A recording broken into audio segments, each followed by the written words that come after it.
खानपुर का चुनाव पैसे से हुआ है। देखिए मैं ये जानना चाह रहा हूँ हुआ है या होता है? नहीं, सभी मतलब ज़्यादातर होता है। आज की तारीख में क्या है, प्रधान वो बनेगा जो ज़्यादा पैसे लगाएगा, जिला पंचायत वो बनेगा जो ज़्यादा पैसे लगाएगा, प्रमुख वो बनेगा जो ज़्यादा पैसा लगाएगा, जिला पंचायत अध्यक्ष वो बनेगा जो ज़्यादा पैसा लगाएगा। इस बार भगवानपुर में आपकी अच्छी भूमिका थी तो वहाँ पर जो ब्लॉक प्रमुख बने उसमें पैसा ज़्यादा लगाया गया? नहीं, उद्देश्य तो यही है कि भाई भगवान ने जहाँ जिसे पैदा किया वहाँ रहेगा, पर उन लोगों का उद्देश्य क्या है कि जबरदस्ती करा रहे, लालचवश करा रहे। देश की रक्षा करने वाले जो सैनिक हैं उनके पेंशन को ख़त्म करने की बात करते हैं क्योंकि आपके पास पैसा नहीं है, आप दे नहीं सकते। और भी जो सरकारी विभाग में जो लोग काम कर रहे थे उनके पेंशन को ख़त्म कर दिया गया। तो बाकी लोग के पेंशन को ख़त्म किया जाए और विधायकों के पेंशन को बढ़ाया जाए, ये आपको लगता है ठीक है? मैं तो कह रहा हूँ विधायकों के पेंशन को ख़त्म कर दिया जाए। जो हमारे माननीय विधायक हैं झबरेड़ा के, आप सुबह मेरे पास भी आइए, उनके पास भी जाइए। मेरे पास ज़्यादा लोग आते हैं, उनके पास कम लोग आते हैं। हो सकता है उनके पास हेलीकॉप्टर है, उनके पास बड़ी बड़ी करोड़ों करोड़ों रुपए की गाड़ियां हैं, उनके पास हज़ारों हज़ारों करोड़ रुपया होगा। लेकिन मेरे पास क्या है, मैं रिक्शा चला करके पढ़ा हूँ, मैंने रिक्शा चलाई है, मैं गरीब का बेटा हूँ। तो जनता के काम कराने के लिए मुझे ताकत चाहिए, मुझे गाड़ी में पेट्रोल भी चाहिए, जनहित के लिए मुझे कुछ पैसा चाहिए जो मैं जनता के काम कर सकूं।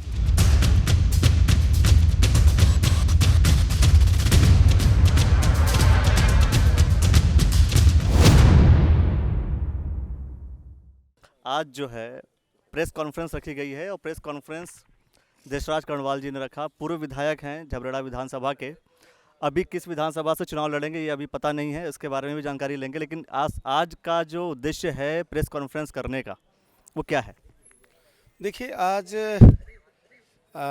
धामी जी जो युवा दिलों की धड़कन हैं, उत्तराखंड के हर दिल अजीज़ हैं, और अब तो जो उन्होंने दिल्ली में धूम मचाई है, पूरे भारत में आप वो हर दिल अजीज़ हो गए हैं।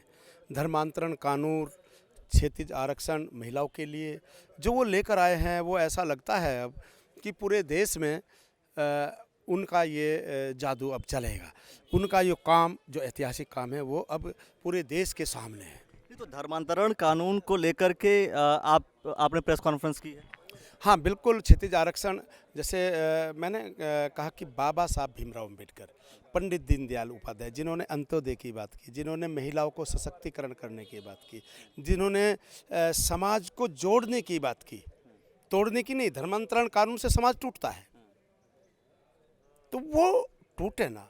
उनके सपनों को साकार करने के लिए ये कानून लाए हैं मोदी जी ने। बाबा साहब अम्बेडकर जी ने जो संवैधानिक रूप से महिलाओं को ताकत देने की बात की, क्योंकि उस समय, उस ज़माने में महिलाओं को वो अधिकार नहीं थे। आप जानते हैं, आज भी कहीं कहीं ये बातें हैं, लेकिन उस समय बहुत ज़्यादा थी। तो महिलाओं को आगे बढ़ाने के लिए बाबा साहब भीमराव अम्बेडकर जी और पंडित दीनदयाल उपाध्याय जी के सपने साकार करने के लिए मोदी जी ने बेटी बचाओ बेटी पढ़ाओ, तमाम कल्याणकारी योजनाएं चलाई। और धामी जी ने बेटी बचाओ बेटी पढ़ाओ के नारे को आगे बढ़ा दिया। बेटी बढ़ाओ, अब 30% आरक्षण धामी जी ने दिया।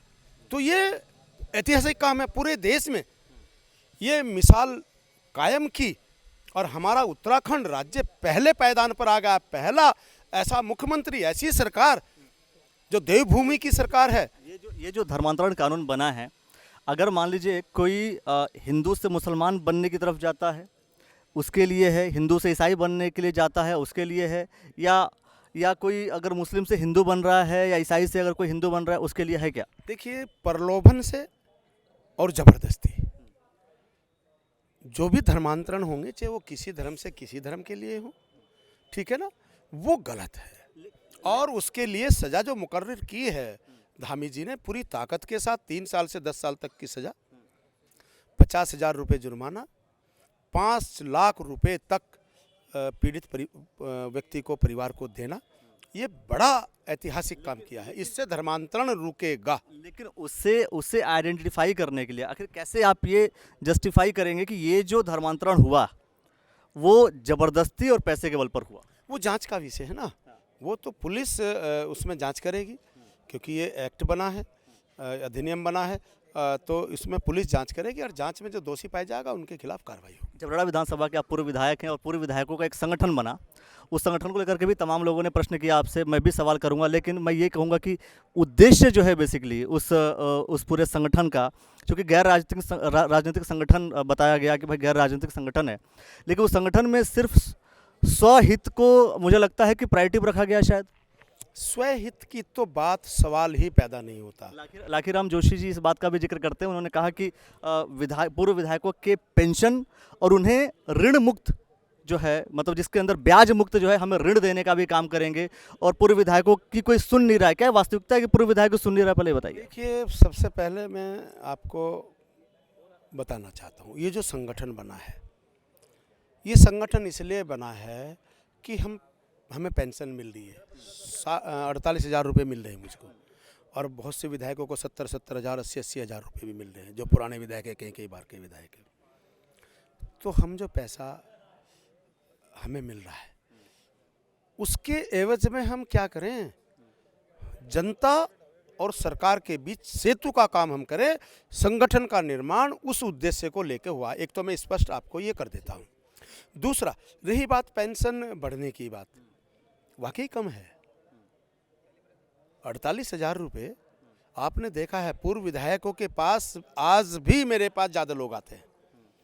जो हमारे माननीय विधायक हैं झबरेड़ा के, आप सुबह मेरे पास भी आइए, उनके पास भी जाइए। मेरे पास ज़्यादा लोग आते हैं, उनके पास कम लोग आते हैं, क्योंकि जब व्यक्ति जुड़ जाता है किसी से आत्मीय रूप से, तो लोग उनके पास काम लेकर आएंगे। तो उन काम कराने के लिए मुझे देहरादून भी जाना पड़ेगा, मुझे हरिद्वार भी जाना पड़ेगा, मुझे इधर उधर भी जाना पड़ेगा, मुझे झगड़ों के काम में थाने में भी जाना पड़ेगा, मुझे दिल्ली सरकार से काम लेना है तो वहाँ भी जाना पड़ेगा। तो उसके लिए कम है।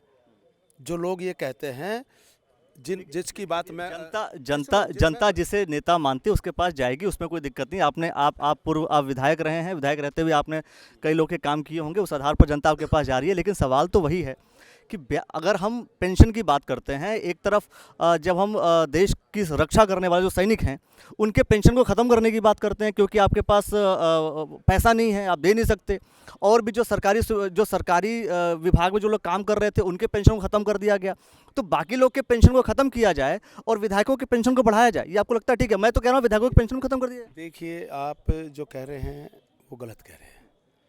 पेंशन का मामला अभी कुछ दिनों से है कि पेंशन गवर्नमेंट एम्प्लॉइज़ को नहीं मिलती। जो बड़े अधिकारी हैं उनकी कितनी पेंशन है जानते हैं आप? लाखों पेंशन उनकी ज्वाइनिंग पहले हुई, लाखों पेंशन है। IAS अधिकारियों की, IPS अधिकारियों की, PCS की, उनकी लाखों पेंशन उन्हें मिलती है। तो जो व्यक्ति हमारी पेंशन पर, या आप जो प्रश्न चिन्ह लगा रहे हैं, तो उनकी पेंशन पे भी लगाना चाहिए। एक, मैं बस सभी के पेंशन की बात कर रहा हूं। दूसरा, जो व्यक्ति एक बार सार्वजनिक जीवन में आ जाता है, हो सकता है जो लोग ऐसे आरोप लगा रहे हैं ना, मैं बड़े भाई उमेश शर्मा जी का सम्मान करता हूं, लेकिन जो बातें उन्होंने इस संबंध में कही है वो बिल्कुल गलत है, बिल्कुल गलत है। मैं उसको सिरे से निकालता हूं। हो सकता है उनके पास हेलीकॉप्टर है, उनके पास बड़ी करोड़ों रुपए की गाड़ियां हैं, उनके पास हज़ारों करोड़ रुपया होगा, लेकिन मेरे पास क्या है? मैं रिक्शा चला करके पढ़ा हूँ, मैंने रिक्शा चलाई है, मैं गरीब का बेटा हूँ। तो जनता के काम कराने के लिए मुझे ताकत चाहिए, मुझे गाड़ी में पेट्रोल भी चाहिए, जनहित के लिए मुझे कुछ पैसा चाहिए जो मैं जनता के काम कर सकूं, यूटिलाइज कर सकूं। तो इसलिए मेरा मानना है, आपने एक और आपने पॉइंट रख दिया था कि मेरे पास उतना पैसा नहीं है कि मैं जा कर के इंडिपेंडेंट चुनाव लड़ लूं और जीत जाऊं। हाँ, बिल्कुल नहीं है। नहीं तो ये बताइए, क्या चुनाव सिर्फ पैसे से होता है? ऐसे ही हुआ है या होता है? खानपुर का हुआ है या होता है? खानपुर का चुनाव पैसे से हुआ है। देखिए, मैं ये जानना चाह रहा हूँ, हुआ है या होता है? नहीं, सभी मतलब ज़्यादातर होता है। आज की तारीख में क्या है? प्रधान वो बनेगा जो ज़्यादा पैसे लगाएगा, जिला पंचायत वो बनेगा जो ज़्यादा पैसे लगाएगा, प्रमुख वो बनेगा जो ज़्यादा पैसा लगाएगा, जिला पंचायत अध्यक्ष वो बनेगा जो ज़्यादा पैसा लगाएगा। इस बार भगवानपुर में आपकी अच्छी भूमिका थी, तो वहाँ पर जो ब्लॉक प्रमुख बने उसमें पैसा ज़्यादा लगाया गया? नहीं, इस बार ये ऐतिहासिक काम हुआ है उत्तराखंड के अंदर कि ना ब्लॉक प्रमुख में भी सर्वसम्मति, कोई पैसा नहीं लगा, जिला पंचायत अध्यक्ष के लिए भी सर्वसम्मति, कोई पैसा नहीं लगा, लेकिन ये सब पता है कि आज पैसे ज़्यादा खर्च करते हैं लोग, और जिनके पास ज़्यादा पैसा होता है वो वोटों को प्रभावित करने का भी काम करते हैं, हेलीकॉप्टर में घुमाना, ये करना, वो करना, ये सब आप जानते हैं। बहुत बहुत धन्यवाद। सिर्फ यही चीज़ कि आज के इस प्रेस कॉन्फ्रेंस का उद्देश्य ऑब्जेक्टिव क्या था? इसका उद्देश्य आज का जो था उसका था, माननीय मेरी सरकार, माननीय पुष्कर सिंह धामी की सरकार ने जो विधेयक पास किए, वो विधेयक मेरी उस जनता तक, उस घर तक पहुंच जाए जिनके लिए उन्होंने पास किए। उन घरों में जहां अखबार तक नहीं जाता, जहां हर घर में आज मोबाइल हो चुका है, आपके माध्यम से, मोबाइल के माध्यम से, अखबार के माध्यम से, चर्चा के माध्यम से वो चीज़ पहुंच जाए कि मेरी सरकार मेरी जनता के लिए क्या क्या सुविधाएं दे रही है, क्या क्या हमारे आरक्षण कर दिया, हमें किस चीज़ से जहां हम वंचित थे हमें वहां लाके खड़ा किया। तो मेन मकसद वही था आज उसका बताने का। लेकिन अधिकतर जो बात की जा रही है वो धर्मांतरण कानून को लेकर के भी कहीं ना कहीं डिस्कशन किया जा रहा है कि धर्मांतरण कानून है जो किया गया और उसको लेकर के प्रसारित करने का कोशिश किया जा रहा है। मतलब उद्देश्य धर्मांतरण कानून का है क्या बेसिकली? उद्देश्य तो यही है कि भाई भगवान ने जहाँ जिसे पैदा किया वहाँ रहेगा, पर उन लोगों का उद्देश्य क्या है कि ज़बरदस्ती करा रहे, लालचवश करा रहे। गरीब के लिए मेरी सरकार ने क्या नहीं किया, मकान फ्री, अनाज फ्री, नल का कनेक्शन फ्री, शिक्षा फ्री, चिकित्सा फ्री। एक गरीब व्यक्ति को क्या चाहिएगा? उसके बाद भी अगर कहीं वो धर्म पर उसके लिए कोई उसे उकसा रहा है तो गलत है ना। तो गलत के लिए ही कानून है, सही के लिए कोई कानून नहीं। एक होता है कि उकसा करके धर्म परिवर्तन कराना, दूसरा ये होता है कि स्वेच्छा से धर्म को अपनाना। अगर कोई स्वेच्छा से जाकर के कहीं अपनाता है, अपना मतलब कोई धर्म अपनाता है, तो उस कंडीशन में क्या? स्वेच्छा के लिए माननीय मुख्यमंत्री ने कह दिया स्वतंत्र है, कोई स्वेच्छा की कोई दिक्कत है ही नहीं, उसकी कोई परेशानी नहीं। लेकिन धर्मांतरण हुआ क्योंकि बहुत से लोग हैं, जैसे कुछ लोगों ने बौद्ध धर्म अपना लिया। अगर आप दिल्ली में देखेंगे तो उस कंडीशन में कैसे आप आइडेंटिफाई करेंगे कि ये जो धर्मांतरण है ये ज़बरदस्ती किया गया है या स्वेच्छा से किया गया? क्योंकि जितने लोग ज्वाइन कर लेते हैं, जितने लोग अपने धर्म का परिवर्तन कर लेते हैं, वो कहीं ना कहीं कहते हैं कि मैं स्वेच्छा से, इस वजह से आया, उस वजह से आया, ये गलतियाँ थी, इस वजह से मैंने छोड़ दिया। उसको आइडेंटिफाई करने का कोई तरीका? आइडेंटिफाई का तरीका तो यह है कि ये स्वेच्छा के और ज़बरदस्ती का आप भी पहचान लोगे, हम भी पहचान लेंगे, वो सब महसूस हो जाता है, ऐसा नहीं है, सब महसूस होता है। ठीक है, धन्यवाद सर।